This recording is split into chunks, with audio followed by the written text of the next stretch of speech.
What's up, you guys? Welcome to today's video. This is the one you guys have been begging for. I left you hanging after part 1, but this is part 2 of how I leaned out, how I lost the fat, how I transformed my body. Let's get into it. First things first, if you have not watched part 1, please watch part 1 because that's gonna help make everything make sense as we go through this. If you haven't watched it, please go do that now. Okay, next thing, if you are not subscribed, if you could please subscribe to my channel. It helps assist it out. Give this video a thumbs up if you end up liking it. If you liked part 1, like that as well. I appreciate you. And just a reminder, I'm not a doctor. I'm not any form of medical professional. I'm not a nutritionist. I'm not a dietitian. None of the above. This is just my experience. This is what I've learned from the research I've chosen to do on my own, from the experts that I have found to be, what word am I looking for? Credible. Because you know, when you do your research, you want it to be credible, not just some random influencer like myself from the internet. But I've done my own research, so please do your own research. I'm not a doctor. Don't listen to me, listen to your doctor, but this is what I did. Okay, so here we go. First of all, I want to talk about how I used to eat because that is going to be helpful in understanding all the way up. So growing up, I ate whatever the fuck I wanted. My mom cooked everything with an entire stick of butter in it. There was gravy and sauce and everything all over the place. So I did not grow up in a healthy household. Then I went to college and I started, diet culture starts so young. And even I remember in high school, I remember one time I packed a lunch and I don't remember what else there was, but there was carrot sticks and celery, and I was just so fucking hungry that day. And I was so active. I was a cheerleader, I was on the swim team, I did volleyball, track, all these different things. I needed calories, and I was a young, growing girl. And anyway, so my point is I didn't understand nutrition. Diet culture starts to set in. I'm starting to try to eat what I think is healthy, don't really fully understand it. Then I get into fitness and bodybuilding. And that was around the time whenever it was the cool thing to eat chicken, rice, and broccoli for all your meals, or sweet potatoes or whatever, and then have a Pop-Tart pre-workout or a donut here, and have your cheat meals on the weekend. And I was taking my cheats way further than just one cheat meal on the weekend. I basically I was eating healthy just because I was oh, I'm into fitness, I eat healthy now. But then I was still really fucking around otherwise. So it was never super regimented, but I was always really active.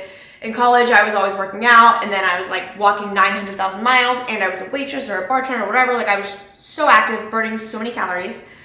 Went into my first fitness competition. That was the first time I ever dieted. So that was tough for me mentally. I lost the weight immediately since I had never dieted before, and I was doing my, my cardio for the competition, but on top of that, I was still bartending. I was just burning so many calories. So then afterwards, I slowly started putting on the weight, and I just had this terrible relationship with food because I had just been deprived that entire 13 weeks, however long the prep was. So I was just cupcake left and right, So I kind of developed a fucked up relationship with food, and it wasn't all in part due to the competition. It wasn't just that. That was just it was just the whole thing. Okay, a lot of people can compete and not be fucked up afterwards, but I'm not one of them. I wasn't necessarily afraid of food, but I just did not have a healthy relationship with it. I was just constantly thinking about it. I tried tracking macros, and I would for a little bit, and I would fall off, and I was just kind of all over the place. But generally speaking, if I had to explain my diet for the last 7 years, it would be 70% pretty healthy, 70% healthy, and then 30% not at all, balls to the wall, not at all. And I was just obsessed with food. It was I wake up, what am I eating? What's for lunch? What's for dinner? What are we gonna eat this weekend? Just obsessed with food. And that is fucking controlling, and it's really fucking annoying. And so start to become self-employed. I talked about this a little bit in the first video, but just touching again, become self-employed, working from home all the time. Don't need to meal prep because I'm not going anywhere, so it's more tempting to oh, I don't feel like cooking, let's go to fucking Chick-fil-A for lunch. So that, and then just sitting at home all day, around the kitchen. I can just go in the kitchen fucking 15 times a day. Not as active, not on my feet as much. Shit starts sitting and staying, okay? So I knew I had to make a change. I kept trying to lose weight. I was getting really frustrated. I just wasn't confident in my body. It was not feeling good. And so I kept trying different things, and I would lose it, and then it would come back. I would lose it and come back and whatever. And so I just like kind of felt like just like whatever. I was just at that point where I was like, you know what? I want to lose weight, but like I don't fucking know. I don't fucking know what to do anymore. I was adding in more cardio, and I was just like, I don't want to completely give up like my life. Like I don't care that much what I look like that I'm gonna like completely just like make myself miserable. But I do care what I look like. Part of my career is being in front of the camera all the time. I'm not happy with my body. So like I knew I needed to do something, but I was kind of just like in a limbo. I was like, you know what? I'm moving to Florida. We'll see. I don't know. So on the road trip to Florida, start listening to a bunch of podcasts, start learning a bunch of things. And I start to learn, and this actually, I already started learning about this a little bit before I moved actually, but I start to learn about how important it is to just not fucking spike your blood sugar all the fucking time. Like, a lot of people, the only time they really hear about blood sugar and insulin and all of that and your glucose is in regards to diabetes. And if you don't have diabetes, you don't really fucking pay attention to it. But not only did I start to learn that it was really important for like keeping like you healthy and whatever, also for anti-aging, it's super important. And I'm like, okay, bitch, how you putting all these expensive ass creams and serums on your face, but you're not doing anything else to prevent anti-aging? Alcohol ages you. Sun ages you. I drink a lot and I'm at the beach a lot. So I'm like, I gotta do everything I can in my power to make sure I'm not some wrinkly ass bitch. So I started paying attention to my blood sugar. There is someone you can look up called the Glucose Goddess. That is how I first found out about all of this. I shared on my story highlight. Let me see what it's called. Okay. So if you go to my Instagram, there is a highlight called Knowledge. Tap through towards the end. There's a bunch of podcasts that I recommend. You can actually hear from like people that are actual experts. They'll explain the mechanism and like why. I just remember that it's good. I don't care to attempt to store the mechanism in my brain. What the fuck is that going to do for me? That's not, spewing out the mechanism is not important. You guys can go listen to it on this podcast. So for some reason, our body wants us to keep our insulin and our blood sugars like just as close to flatline as possible. And so whenever you're eating all these sugary things, for those of you that don't know, carbs are made up of sugars, sugar molecules, and so disaccharides, polysaccharides, all that. Ooh, it's been a long since I've spewed that stuff out. But so when you're spiking your blood sugar all the time, it just creates all these other different reactions in your body. It can spike cortisol, and like all these other things. Like I said, I don't remember all the science, but it's not good. Okay, it's not good. So that's where I started. I started learning that I needed to not let my blood sugar get spiked so high. And so ways that you can implement this that I'm just going to throw out, like I said, I recommend these podcasts, but so carbs in general, you want to limit your intake, in particular starchy carbs. So like grains, pastas, like breads, even rice, potatoes, everything. So you want to limit those. I'm not saying you have to eliminate. Limit. Also in general, just like less processed things, because a lot of processed stuff just have like extra sugars, extra shit thrown in, and just in general, like we shouldn't be putting these ultra processed things in our bodies. So that was another thing. Like I just like wanted to start getting healthier in general and focus more on health versus looks. I talked about that a lot in the first podcast, but that's kind of where this all started coming from. Obviously I said the anti-aging, but just in general, I like started to have more of a health outlook on life. You know, I'm following all these entrepreneurs and they're talking about like they want their fucking brains to work and they want them to work really well and optimal. And so, you know, health, what you put in your body plays into that. So it's not just all about how you look, but you're going to look bomb if you implement these things, I'm telling you. So we're avoiding starchy carbs, we're doing less processed. And then there's also a meal order of your food that is going to help with not spiking your blood sugar so much. So you want to start with when you can, leafy greens, or just like your green veggies. Then you can have your meat, your meats and your fats, your proteins, and then you can finish up with your carbs if you're having them. So for example, for breakfast, I have my eggs first. I usually don't do veggies for breakfast just because sometimes I will, but not really. So I start with my eggs, my sausage, whatever I'm having, and then I finish up with my fruit. That way that it can kind of help not spike the blood sugar so much.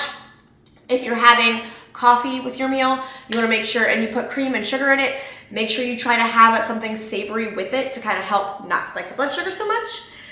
things like that. And then, dinner. Have a salad first, not a sweet salad, but have a salad before you start your meal. Have some veggies before you start your meal with lunch, whatever it is.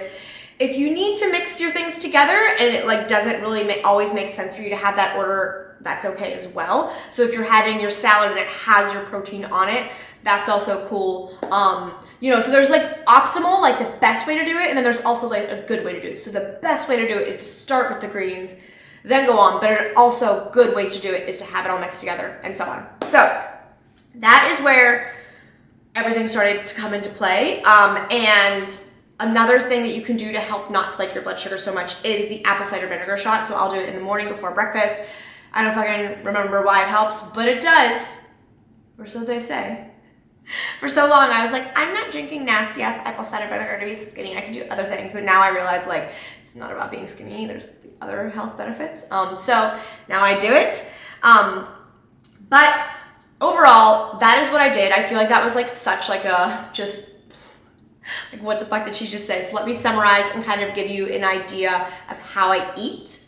So like I said, the focus of my eating now is really focusing on health and nutrition.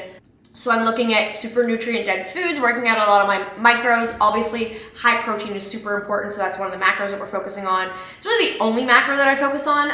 And then because I just know that I'm getting in fats, I try to get in avocado every day. And then fish has healthy fats. And I just know from the foods that I eat that I am getting in some fats. So I don't focus on fat as much. But like I said, I do try to get in the avocado for omegas, and I try to have seafood at least once a week.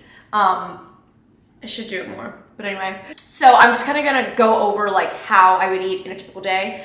So breakfast, I try to usually do a savory breakfast. So eggs, sausage. If I'm not feeling, sometimes I don't always feel eggs. If I don't want those, I'll do sausage and yogurt or something like that. Every once in a while, I just really want a fruit smoothie for breakfast because they're just fucking tasty and so hydrating. So if I do that, I add in protein powder, which I know is processed, but I'm trying to be perfect, we're trying to be good. So I'll add in protein powder. I'll add in peanut butter for a little bit of fats. I'll add in chia and flax seeds in there as well. So just some things to and spinach, it's just some things to kind of bring down and help level out the glucose when you're having all of the sugar from the fruit. Like I said, I do love fruit. So whenever I say I avoid carbs, I'm not avoiding all carbs, I'm avoiding the starchy carbs. And I'm not eliminating, I'm avoiding them for the most part, for clarification. So I'm trying to not really have rice, sweet potatoes, bread, pasta, any other types of grains. I'm, for the most part, not including those in my diet. But I do have things beans are a carb source. They also have protein, but they're a carb source. I do not limit fruit by any means. There's a lot of great micronutrients in fruit, so I do not limit that at all. So, like I said, breakfast, mainly savory, usually a side of fruit in there. Lunch, everything is so fucking different. But I do a lot of easy meals, so I'll do a turkey burger without the patty. They have these really fucking good chicken burgers at Costco, really good. And then I'll do it with a side salad or a side of veggies, or I'll do a big salad with chicken on it for lunch. For dinner, I do a lot of stir fries, and sometimes with a stir fry, I do throw rice in it, but I just do a very small amount just because I like the texture of it. And I'm still getting some sugars from I put teriyaki sauce on it, but I just try and look at the label, do low sugar. So I'm just really focusing on I don't look at calories anymore. I don't track anything. I don't know if I'm ever in ketosis, probably fucking not, because like I said, I eat a lot of fruit. But for the most part, I try to have meat, fruit, and veggies. That's it. And eggs. Meat, fruit, veggies, eggs. That's what my main focus is. Even even snacks and shit, people are what do you have for snacks? I don't. Because I feel so satisfied on this. I'm not obsessed with food anymore. My watch is not upside down. It is 9:30. I've been up for a few hours now, and I have not even had anything to eat yet. Not because I'm trying to fast, but because I'm just I'm not as obsessed with it anymore. I don't have these crazy cravings because I'm not spiking my blood sugar all the fucking time. It is insane. I never thought that I could feel like this. I was this is just me as a person. I'm just hungry. I just have a high metabolism. I was like, but why does my body not look like I have a high metabolism? Like, what? It wasn't adding up, and I'm realizing it was because I was fucking spiking my blood sugar all the time. It's giving me all these cravings. So for the most part, I have breakfast, lunch, and dinner. Sometimes I'll even fucking skip lunch because I just like forget to eat. I used to make, like, you know those memes of like, how does somebody forget to eat? No, I fucking forget to eat sometimes. Or I just like, it's like 3 o'clock, I'm like, oh shit, didn't have lunch. All right, I guess I'll have like a snack because then I like to have dinner like a few hours later. It is crazy. Way less cravings. I used to always like need something sweet after every meal. Doesn't matter what it is. Breakfast, oh, let me have a fucking piece of chocolate after this because I just need, you guys know I don't like chocolate. I would have a piece of white chocolate. Hershey's cookies or cream bar. I used to like always need to do something, and now I don't. It's literally fucking insane. This has like been life-changing for me. Like, I'm just not obsessed with food anymore. I don't need to have sweets all the time. And I don't never have it. Like, I still have some treats here and there, but I don't feel the need to anymore. I'm not so obsessed with it. I'm not craving it so much. So I'm way less obsessed with food. I'm reading my cheat sheet. I'm way less obsessed with food. I have way less cravings, and I have way more energy. I'm sleeping better. I don't get all bloated. My stomach is flat almost always. Sometimes like right after a meal, not, but, and if I have some carbs again, it's not flat and I bloat and I'm like, fuck sis. Dairy as well. I don't avoid it, but I, just like, because a lot of the meals that I was having dairy with were meals that I was having carbs with, I realized now, like the other night I treated myself, I had a cheeseburger and fries and I was so fucking bloated, and I just remember like, that's how I used to be after every fucking meal. Or even now sometimes I'll even have like the low calorie, super healthy Killer Dave's bread, avocado toast, whatever else, and I'll still bloat a little bit after because it fucking bloats you. And if something's bloating you a lot, I don't know about you, but that gives me the feeling that maybe I should not be consuming as much of it. So kind of like listen to your body there. So I mean, that's really it. I feel like you guys were like expecting some like fancy specific like meal plan. Like, no, that's it. I don't have anything in particular. That's what I eat. Meat, eggs, veggies, fruit for the most part. Throw in a few other things here and there. I focus on gut health. I try to have some type of, like, I don't take supplements, but like I'll have kefir in the fridge and I'll have a swig of kefir it's a probiotic drink. I have kombuchas. Just so you know, you're not supposed to drink a whole bottle in one sitting. I didn't know that before. You're not. So I'll have like a few swigs of kombucha one day. Like, I try to just focus on health-focused things. I try to try new foods with different micronutrients, different things that like I hear about it on the internet. Like, I'll do chlorophyll water, like different stuff like that. Because now my whole focus is just health, and it has given me the body that I've always wanted. So I'm sorry that I don't have any secret pills or secret diets or anything like that, but this is it. And I'm telling you, you might think it's gonna be so hard. You're like, I can't give up pasta. Like, that was me too, but I just fucking did it and now I'm fine. I still have it from time to time, and now I buy the Bonza whenever I do. And I used to be like, I'm not buying Bonza. Like, now I do. The chickpea pasta, for those of you who don't know. And even like whenever I go out, I just don't even crave all the crazy stuff anymore, and I just pick healthier options. And it's just so much easier now just because I've just decided that I'm focusing on health. And like I said, the cravings aren't as bad, but like, it was just a decision that I made.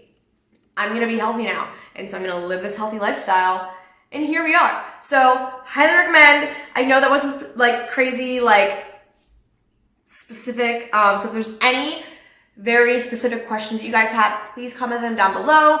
I'm gonna try and film what I eat in a day, maybe for YouTube, maybe for Instagram, maybe both. I'm so bad at filming those because I just forget. I'll like remember for breakfast and like maybe lunch, and then it's dinner time and I like already ate. I'm like, oops. So let me know what you guys have questions on, what else you want to see. I don't want to keep rambling. Like, I feel like I could be like, this is what I eat, but like, for what? I gave you the basics, I gave you the understanding. So comment any specific questions that you have. I hope this helps. Please give it a thumbs up and subscribe, and yeah, bye.